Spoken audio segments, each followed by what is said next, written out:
Hello friends, எல்லாரும் எப்படி இருக்கீங்க? இன்றைக்கி நம்ம வீடியோவில் பரோட்டாவும் எம்டி சால்னாவும் எப்படி செய்கிறதுன்னு பார்க்கலாம். நல்ல லேயராக ரொம்பவே சூப்பராக ஹோட்டலில் போய் நீங்கள் பரோட்டா வாங்கினீங்கன்னா எப்படி இருக்குமோ அதே போல் வீட்லேயே நம்மளால் இனி செய்ய முடியும். பரோட்டா கூட தொட்டுக்கிறதுக்கு சைடிஷாக நம்ம எம்டியாக ஒரு சால்னாவும் நம்ம செய்ய போகிறோம். வாங்க பரோட்டாவும் சால்னாவும் எப்படி செய்கிறதுன்னு பார்க்கலாம். மாவு பிசைகிறதுக்கு நல்லா இந்த மாதிரி கொஞ்சம் அகலமான பாத்திரம் எடுத்துக்கிட்டு இந்த பாத்திரத்தில் 1 கிலோ அளவுக்கு மைதா மாவை சலிச்சு எடுத்து வச்சுருக்கேன். கடையில் நீங்கள் ஃப்ரெஷ்ஷாக வாங்கிட்டு வந்து யூஸ் பண்ணுற மாதிரி இருந்தாலும் ஒரு முறை சலிச்சுக்கோங்க. தேவையான அளவு உப்பு சேர்த்துக்கிறேன். 1.5 டீஸ்பூன் சர்க்கரை சேர்த்துக்கிறேன். ஒரு முட்டை பார்த்திங்கன்னா எடுத்து வச்சுருக்கேன். இப்போ இந்த முட்டையை உடச்சி சேர்த்துக்கலாம். ஏற்கனவே நம்ம சேனலில் பரோட்டா பார்த்திங்கன்னா அப்லோட் பண்ணியிருக்கோம். அந்த ரெசிபியில் பார்த்திங்கன்னா முட்டை பால் எதுவுமே நம்ம சேர்க்காமல் செஞ்சுருப்போம். ஒருவேளை நீங்கள் வெஜிடேரியனாக இருந்தீங்க அப்படின்னா அந்த பரோட்டா ரெசிபியோட வீடியோ நான் உங்களுக்கு டிஸ்கிரிப்ஷனில் கொடுக்குறேன். அந்த வீடியோ போய் பாருங்கள். 50 ml பால் நான் எடுத்து வச்சுருக்கேன். பேக்கெட் பாலாக இருந்தால் நீங்கள் அப்படியே சேர்த்துக்கலாம். பசும்பாலாக இருக்கும்போது நீங்கள் காய வச்சுட்டு சேர்த்துக்கோங்க. முதல்ல இது எல்லாத்தையும் சேர்த்து மாவோட நல்லா கலந்து கொடுத்துக்கலாம். எல்லாத்தையும் மாவோட சேர்த்து கலந்து கொடுத்ததுக்கப்புறம் தண்ணி கொஞ்சம் கொஞ்சமாக சேர்த்து மாவு பிசைஞ்சிக்கிறேன். ரொம்ப கெட்டியாக இல்லாமல் கொஞ்சம் சாஃப்டாக இருக்கிற மாதிரி மாவு பிசைஞ்சிக்கலாம். தண்ணி கொஞ்சம் கொஞ்சமாக சேர்த்து மாவு பார்த்திங்கன்னா நல்லா பிசைஞ்சு எடுத்துக்கிட்டேன். இப்போது 4 டீஸ்பூன் அளவுக்கு எண்ணெயை சேர்த்துட்டு நல்லா இந்த மாதிரி கொஞ்சம் மாவு காயாமல் இருக்கிறதுக்கு தடை விட்டுக்கலாம். 1 மணி நேரம் ஆச்சு மாவு நல்லா ஊறட்டும். அப்படியே மேலே ஒரு பிளேட் போட்டு மூடி வச்சிடலாம். நல்லா 1 மணி நேரத்துக்கு மாவு நல்லா ஊறட்டும். மாவு பார்த்திங்கன்னா 1 மணி நேரத்துக்கு நல்லா நான் ஊற வச்சு எடுத்துக்கிட்டேன். இப்போ மாவு நல்லா ஊறி வந்திருக்கு. இப்போ நம்ம மேலே சேர்த்துருந்தோம் பார்த்திங்களா, அந்த எண்ணெயை நல்லா மாவோடு சேர்த்து நல்லா கலந்து கொடுத்துட்டு சின்ன சின்ன உருண்டைகளாக பண்ணிக்கலாம். இந்த மாதிரி நம்ம ஒரே மாதிரி மாவு வச்சு இப்படி ப்ரெஸ் பண்ணி எடுக்கும்போது அளவு பார்த்திங்கன்னா உருண்டை நமக்கு ஒரே மாதிரி கிடைக்கும். இங்கே மேலே நமக்கு எந்த அளவுக்கு உருண்டை வேணுமோ அந்த அளவுக்கு நம்ம ஃபஸ்ட்டே நம்ம ப்ரெஸ் பண்ணும்போது அதே அளவு பார்த்து நம்ம ஒவ்வொரு முறை மாவு எடுக்கும்போது நமக்கு கரெக்டாக ஒரே அளவில் பார்த்திங்கன்னா நமக்கு மாவு உருண்டை பண்ணி எடுக்க முடியும். எல்லா மாவையும் நான் பார்த்திங்கன்னா இந்த மாதிரி உருண்டை பண்ணி எடுத்து வச்சுக்கிட்டேன். மொத்தமாக மாவை பிசைஞ்சிட்டு 1 மணி நேரம் ஊற வச்சதுக்கப்புறம் இது போல் உங்களுக்கு பரோட்டா எந்த சைஸில் வேணுமோ அதுக்கேற்றது போல் உருண்டைகள் பண்ணி வச்சதுக்கப்புறம் இதுக்கு மேலே கொஞ்சம் எண்ணெயை நல்லா அப்படி ஊற்றி விட்டுட்டு 1 மணி நேரத்துக்கு ஊற வச்சுக்க போகிறேன். நீங்கள் 1 மணி நேரம் அப்படி இல்லைனா அரை மணி நேரத்துக்கு மாவு ஊற வச்சா போதும். ஒரு 3-4 டீஸ்பூன் அளவுக்கு எண்ணெயை இந்த மாதிரி மாவு மேலே சேர்த்துட்டு நல்லா 1 மணி நேரத்துக்கு நான் ஊற வச்சுக்கிறேன். நம்ம உருண்டை பண்ணி வச்சுருக்கிற மாவு ஊறத்துக்குள்ளே பார்த்திங்கன்னா சால்னா ரெடி பண்ணிக்கலாம். இந்த சால்னா வெறும் பரோட்டாக்கு மட்டும் தொட்டு சாப்பிடாம சப்பாத்திக்கு, முக்கியமாக தோசைக்கு பார்த்திங்கன்னா ரொம்பவே சூப்பராக இருக்கும். தோசை கூட நீங்கள் ட்ரை பண்ணி பாருங்கள். கல் தோசை மாதிரிலாம் செஞ்சுட்டு இந்த சால்னாவை நீங்கள் செஞ்சு கொடுக்கும்போது ரொம்ப சூப்பராக இருக்கும். இப்போ பரோட்டாக்கு சால்னாவை ரெடி பண்ணிடலாம். ஒரு மிக்ஸி ஜார் எடுத்துக்கிட்டு ஒரு சின்ன துண்டு பட்டையை எடுத்து இந்த மாதிரி சின்ன சின்னதாக உடச்சி எடுத்து வச்சுருக்கேன். அதை சேர்த்துக்கிறேன். 3 கிராம்பு, 3 ஏலக்காய் சேர்த்துக்கிறேன். தேங்காவை பார்த்திங்கன்னா துருவி எடுத்து வச்சுருக்கேன். இந்த தேங்காய் துருவல் இது போல் 2 கைப்பிடி அளவுக்கு எடுத்து சேர்த்துக்கிறேன். முந்திரி பார்த்திங்கன்னா முழுசாக இருக்கிற மாதிரி 5 முந்திரி எடுத்து வச்சுருக்கேன். இப்போ இதை சேர்த்துக்கிறேன். ஒரு பிரியாணி இலையை எடுத்து வச்சுருக்கேன். இந்த மாதிரி சின்னதாக இருக்கிற மாதிரி ஒரு பிரியாணி இலையை எடுத்துகிட்டு கொஞ்சம் இந்த மாதிரி சின்ன சின்னதாக பிச்சு சேர்த்துக்கலாம். 1/2 டீஸ்பூன் கசகசா சேர்த்துக்கிறேன். கசகசா சேர்க்கும் போது டேஸ்ட்டும் நல்லாயிருக்கும், சால்னாவுடைய மனமும் நல்லா சூப்பராக இருக்கும். கடைசியாக இது கூட புதினா இலைகள் கொஞ்சம் சேர்த்துக்கிறேன். 15-20 இலை இருந்தால் போதும். அந்தளவுக்கு கொஞ்சமாக புதினா சேர்த்துக்கிட்டால் போதும். கடைசியாக 3/4 டீஸ்பூன் அளவுக்கு சோம்பு சேர்த்துட்டு இது எல்லாத்தையும் சேர்த்து நல்லா நைஸாக அரைச்சி எடுத்துக்கலாம். கசகசாலாம் சேர்த்துருக்கிறதுனால நல்லா நைஸாக அரைச்சி எடுத்துக்கோங்க. தண்ணி கொஞ்சம் கொஞ்சமாக சேர்த்து இந்த அளவுக்கு நல்லா நைஸாக பார்த்திங்கன்னா நான் அரைச்சி எடுத்துக்கிட்டேன். சேர்த்துருந்த தேங்காய், முந்திரி, கசகசா எல்லாமே பார்த்திங்கன்னா நல்லா அரைப்பட்டு வரணும்.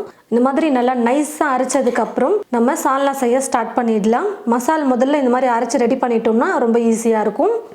ஸ்டவ்வை பற்ற வச்சுக்கிட்டு ஸ்டவ் மேலே ஒரு பாத்திரம் வச்சுட்டு பாத்திரம் நல்லா சூடு இருந்ததும் தேவையான அளவுக்கு எண்ணெய் சேர்த்துக்கிறேன். எண்ணெய் நல்லா காஞ்சதும் 1/4 டீஸ்பூன் அளவுக்கு சோம்பு, ஒரு துண்டு பட்டை, 3 கிராம்பு, 2 ஏலக்காய் சேர்த்துட்டு கூடவே 2 பெரிய வெங்காயத்தை பார்த்திங்கன்னா கட் பண்ணி எடுத்து வச்சுருக்கேன். அதை சேர்த்துடுறேன். நல்லா மெல்லிசாக நீளமாக இந்த மாதிரி வெங்காயத்தை கட் பண்ணி சேர்த்துக்கணும். 2 பச்சை மிளகாவை இந்த மாதிரி நீளமாக கட் பண்ணி எடுத்து வச்சுருக்கேன்.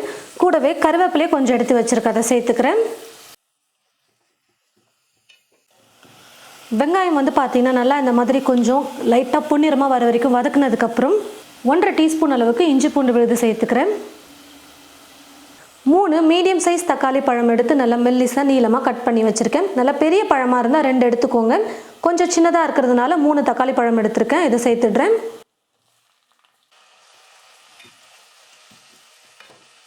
தக்காளியை ஓரளவுக்கு நல்லா வதக்குனதுக்கப்புறம் தேவையான அளவுக்கு உப்பு சேர்த்துக்கிறேன். 1/4 டீஸ்பூன் மஞ்சள் தூள். காரம் உங்களுக்கு எவ்வளோ தேவையோ அதுக்கேற்றது போல் மிளகாய் தூள் வந்து சேர்த்துக்கோங்க. ஏற்கனவே 2 பச்சை மிளகாய் வேறு நான் சேர்த்துருக்கேன். இப்போது காரத்துக்கு வந்து பார்த்தீங்கன்னா 1 டீஸ்பூன் அளவுக்கு மிளகாய் தூள் சேர்த்துக்கிறேன். 1 டீஸ்பூன் மல்லித்தூள் சேர்த்துக்கிறேன். மற்ற எல்லா மசாலையும் நம்ம வந்து அரைச்சி வச்சுருக்கிறதுனால இப்போ வெறும் மிளகாய் தூள் மல்லித்தூள் மட்டும் சேர்த்துக்கிட்டால் போதும். மசாலா எல்லாத்தையும் சேர்த்து நல்லா கலந்து கொடுத்ததுக்கப்புறம் தண்ணி வந்து கொஞ்சமாக சேர்த்துக்கிறேன். சேர்த்துருக்கிற மசாலோடைய பச்சை மணமெல்லாம் போகணும். அதனால் தண்ணி கொஞ்சம் சேர்த்து குக் பண்ணிக்கலாம்.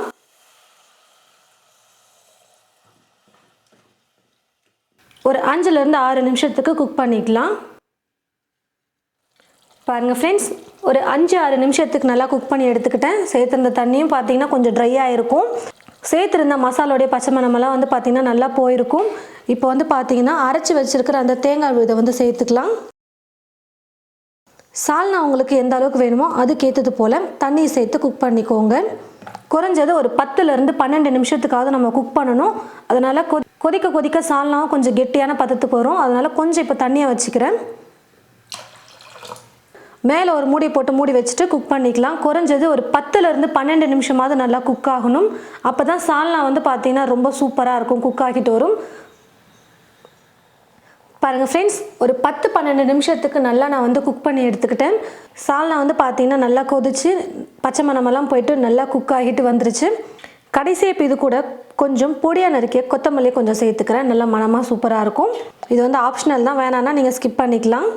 கொத்தமல்லியை சேர்த்து கலந்து கொடுத்துட்டு ஸ்டவ் ஆஃப் பண்ணிக்கிறேன். ரொம்பவே டேஸ்டியாக சால்னா வந்து ரெடி பண்ணியாச்சு. பாருங்கள் ஃப்ரெண்ட்ஸ், 1 மணி நேரத்துக்கு மாவு நல்லா நான் வந்து ஊற வச்சு எடுத்துக்கிட்டேன். மாவு நல்லா சாஃப்டாக ஊறி வந்திருக்கு. இப்போ பரோட்டா செய்ய ஆரம்பிச்சிடலாம். நல்லா மெல்லிசாக வந்து இந்த மாதிரி தேய்ச்சி எடுத்துக்கலாம்.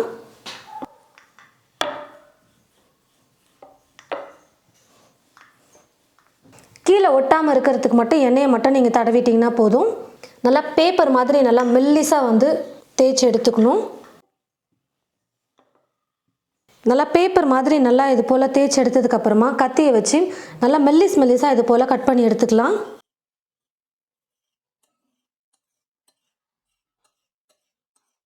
இந்த மாதிரி மெல்லிஸாக வந்து பார்த்தீங்கன்னா கட் பண்ணதுக்கப்புறமா ஒரு ஓரத்துலேருந்து ஒன்று சேர்த்துட்டே வந்தோம்னா போதும். நல்ல லேயர் வந்து நமக்கு கிடைக்கும்.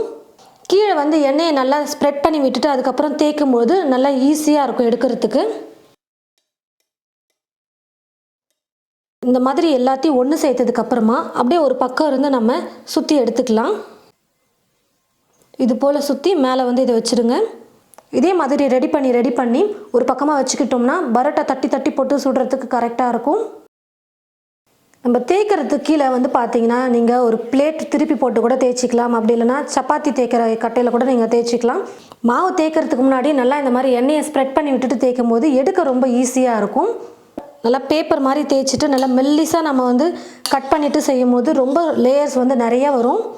இது போல் மாவு வந்து பார்த்திங்கன்னா ரெடி பண்ணி வச்சிட்டிங்கன்னா ரொம்ப ஈஸியாக இருக்கும். தட்டி நம்ம தோசைக்கல்லில் போட்டு பரோட்டா செஞ்சு எடுக்கிறதுக்கு. கையிலே வந்து பார்த்தீங்கன்னா இப்படி சும்மா இப்படி ப்ரெஸ் பண்ணி எடுத்துக்குவாங்க. அப்படி இல்லைனா இந்த மாதிரி சப்பாத்தி கட்டையை வச்சு கூட தேய்ச்சிக்கோங்க.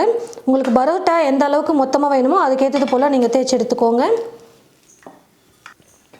ஸ்டவ் பற்ற வச்சுக்கிட்டு ஸ்டவ் மேலே ஒரு தோசைக்கல் வச்சுட்டு கல் நல்லா சூடேறினதும் எண்ணெய் கொஞ்சமாக சேர்த்துட்டு தட்டி வச்சுருக்கிற பரோட்டா வந்து போட்டுக்கிறேன்.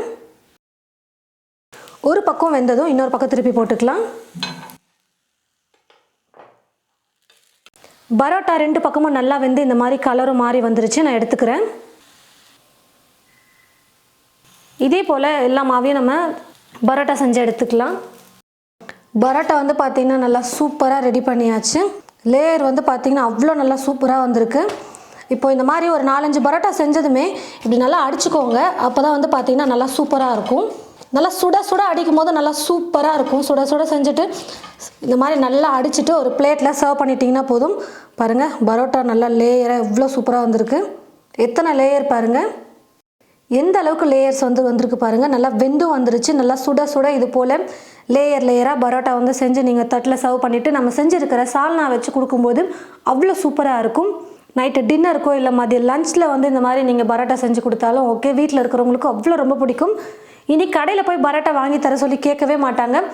நீங்களும் இது போல் உங்களுடைய வீட்டில் நான் சொன்ன அளவுகளை கொண்டு லேயர் லேயராக நல்லா பரோட்டாவும் கூடவே சைட் டிஷ்ஷாக தொட்டுக்கிறதுக்கு வெஜ்ஜில் வந்து பார்த்தீங்கன்னா எம்டி சால்னாவும் வந்து ட்ரை பண்ணி பாருங்கள். ரொம்பவே டேஸ்டியாக இருக்கும். நீங்கள் எல்லாருமே ட்ரை பண்ணக்கூடிய அளவுக்கு ரொம்ப ஈஸியாகவும் இருக்கும்.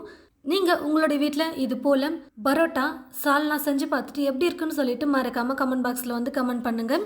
இந்த வீடியோவை மற்றவங்களுக்கும் ஷேர் பண்ணுங்கள். இது போல் நிறைய ரெசிபீஸ் பார்க்க தமிழ் ஃபுட் மசாலா சேனலை மறக்காமல் சப்ஸ்கிரைப் பண்ணிக்கோங்க.